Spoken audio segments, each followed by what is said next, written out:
শিবরাত্রির ব্রত বাঙালি অবাঙালি নির্বিশেষে আমার মনে হয় সকলেই পালন করেন। আর শিবরাত্রির দিন অনেকে অবশ্য ঠান্ডা খান, অনেকে আবার ঠান্ডা খেতে পারেন না, অনেকের সাবু মাখা খেলে অম্বল হয়।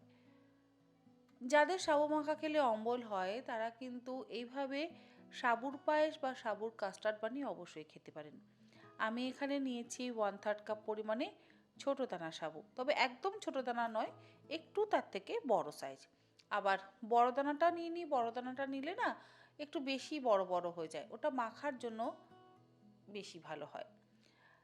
ছোট সাইজের এই সাবুদানাটা আমি নিয়ে নিলাম কড়াইয়ের মধ্যে। কড়াইয়ের মধ্যে নিয়ে গ্যাসের ফ্লেমটাকে লো টু মিডিয়ামে করে দিয়ে মিনিট 3 ভেজে নেব। সাবু যদি এইভাবে ভেজে নিয়ে তারপরে মানে ড্রাই রোস্ট করে নিয়ে তারপর পায়েস বানানো হয়, তাহলে কিন্তু কোনো রকম অম্বলের সমস্যা হয় না।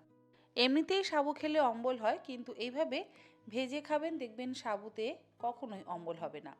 এটা আমার মা আমাকে শিখিয়েছে।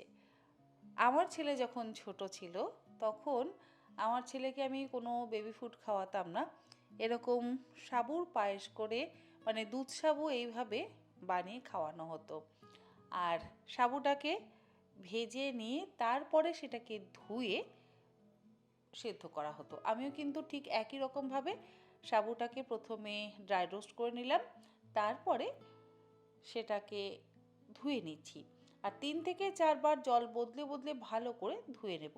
সাবুর গায়ে অনেক সময় তো এক্সট্রা স্টার্চ থাকে, সেই এক্সট্রা স্টার্চ বা ধুলোটা ভালো করে তুলে নিয়ে তারপর কড়াইয়ের মধ্যে দিয়ে মোটামুটি ওই 1 কাপ পরিমাণে জল দিয়ে আমি সেদ্ধ করে নিচ্ছি।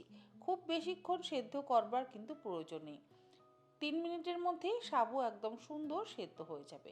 আর গ্যাসের ফ্লেমটাকে আমি হাইতে রেখেছি।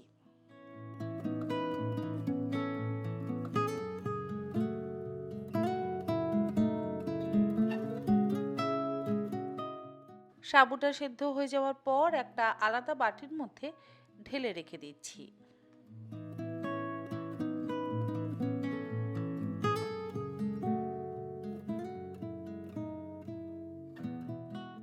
এবারে অন্য একটা বাটির মধ্যে নিয়ে নিলাম 1 কাপ পরিমাণে দুধ। আমি টোন মিল্কেরই ব্যবহার করেছি। তার মধ্যে দিয়ে দিলাম 1.5 টেবিল চামচ পরিমাণে কাস্টার্ড পাউডার। দুধটা কিন্তু জাল দিয়ে ঠান্ডা করে নিয়ে তারপর তার মধ্যে কাস্টার্ড পাউডার মিশিয়েছি। গরম দুধের মধ্যে কখনোই কাস্টার্ড পাউডার মেশাবেন না। কাস্টার্ড পাউডারটা দিয়ে দুধটাকে খুব ভালো করে মিশিয়ে ঘোল তৈরি করে নিলাম।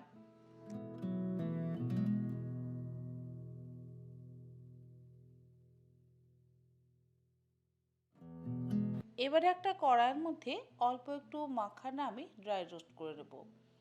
মাখানাটা দিলেও হয়, না দিলেও হয়, তবে মাখানা দিলে একটু ক্রাঞ্চিনেস আসবে, খেতে ভালো লাগবে।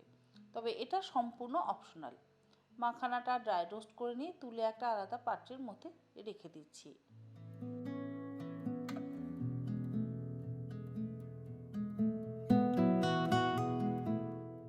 এরপরে ওই একই কড়াইয়ের মধ্যে আরও 1/2 কাপ পরিমাণে টোন মিল্ক দিয়ে দিলাম। গ্যাসের ফ্লেমটাকে লোতে রেখে দুধটাকে গরম করে নেব। দুধ গরম হয়ে গেলে এর মধ্যে আমি কাস্টার্ড মেশানো দুধটা দিয়ে দেব। আর কাস্টার্ড পাউডার মেশানো দুধটা দেওয়ার আগে মানে কড়াইতে দেওয়ার আগে কিন্তু আবারও একবার ভালো করে মিশিয়ে নেবেন, তা না হলে কাস্টার্ড পাউডারটা নিচে গিয়ে জমে যাবে। লো ফ্লেমে এবারে ভালো করে একটু মিশিয়ে নিচ্ছি, তবে গ্যাসের ফ্লেম কিন্তু হাইতে একেবারে করবেন না। হাইতে করলে কি হবে, কাস্টার্ড পাউডারটা খুব তাড়াতাড়ি জমে যাবে। কাস্টার্ড বেশ একটু ঘন হয়ে যাওয়ার পর এর মধ্যে দিয়ে দেব আমি সাবুদানাটা।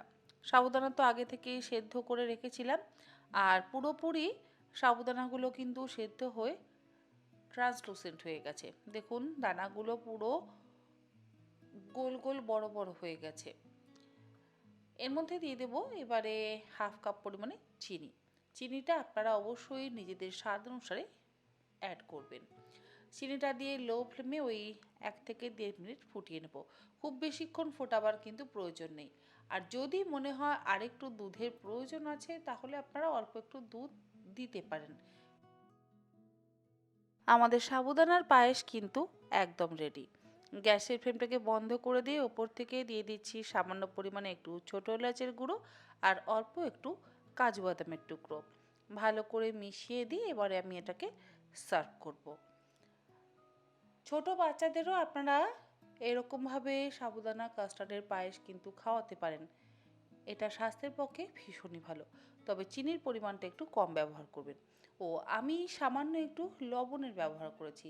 যে কোনো মিষ্টি বানাতে গেলে সামান্য যদি একটু লবণ দেওয়া হয় স্বাদটা বেশি ভালো হয়।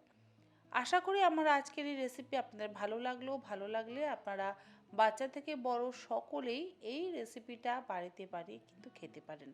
আজকের মতন এই পর্যন্ত। এরকম আরও অনেক নিত্য নতুন রেসিপি নিয়ে আমি তন্নিশিকা হাজির হয়ে যাব তন্নির পাকশালাতে। আপনারা সকলে ভালো থাকবেন, সুস্থ থাকবেন। ধন্যবাদ। আর হ্যাঁ, মাখানাটা যে ড্রাই রোস্ট করে রেখেছিলাম সেই মাখানাটা কিন্তু যখন বাটিতে পায়েসটা সার্ভ করব তখন ওপর থেকে দিয়ে দেব। আর দেব সামান্য পরিমাণে একটু পেস্তা কুচি, জাস্ট ফর গার্নিশিং, বা দেখতেও ভালো লাগবে আর খেতে তো অবশ্যই বেশি ভালো লাগবে। যাই হোক, আজ তাহলে আসি। আপনারা সকলে ভালো থাকবেন। ধন্যবাদ।